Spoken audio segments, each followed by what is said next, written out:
বিনা 17 লাগানো হয়েছে। তাই আমি যে দীর্ঘদিন ধরে ওনার এখানে আসতেছি, ওনার বাড়িতেও আমার মাঝে মাঝে বসা হয়।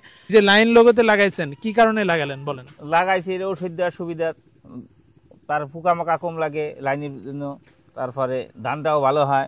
আচ্ছা, লাইন লোগো লাগালে যে ধানের যে পোকামাকড় কম হওয়ার কারণ কি বলেন তো? ওই লাইনে ফাঁকা থাকলে সূর্যের আলো পড়ে, এই জন্য লাইন ফাঁকা থাকলে সূর্যের আলো পড়ে, সূর্যের আলো পড়লে পোকামাকড় গুলো দেখা যাচ্ছে কম যেতে পারে, কম বংশবৃদ্ধি করে, আর খেতে আসে না। বিষয় হচ্ছে আপনার সার পানি দিতে তো সুবিধা, সারও দেওয়ার সুবিধা, সবকিছুই দেওয়ার সুবিধা। তারপরে হচ্ছে নিড়ানি করতে সুবিধা, পরিষ্কার আছে এখানে, কিন্তু সহজে কিন্তু নিড়ানি করা সহজ, এবং যদি কোনো আগাছা হয় উঠাই ফেলা কোনো ব্যাপার না। কতদিনের চারা লাগাইছেন? 20 দিনের চারা লাগাইছি।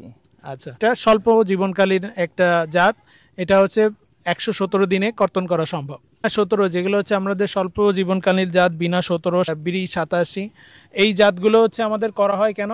এগুলো হচ্ছে আমাদের অল্প সময়ে ধান কাটা যায় এবং পরবর্তীতে পরের ফসলে চলে যাওয়া যায়। বলা যায় যে এইখানে মাঝখানে যদি কিছু ফসল করেন, অন্যান্য ফসল, সেটা যেমন সরিষা করতে পারেন। কেউ যদি সরিষা করতে চায়, এক 2-3 ফসলি জমিকে 4 ফসলি করা সম্ভব, অথবা 2 ফসলি জমিকে 3 ফসলি করা সম্ভব। এইটা কিন্তু আমাদের একটা প্রমোটেড জায়গা, যে 2 একর দিয়ে এখানে লাগানো আছে। কৃষক আছেন, তারা কিন্তু এসে দেখতে পারেন এই জমিটা যে আইডিয়াল ভাবে মাপ দিয়ে উনি লাগাইছেন। এই জন্য ওনাকে অসংখ্য ধন্যবাদ জানাচ্ছি কৃষি অফিসের পক্ষ থেকে।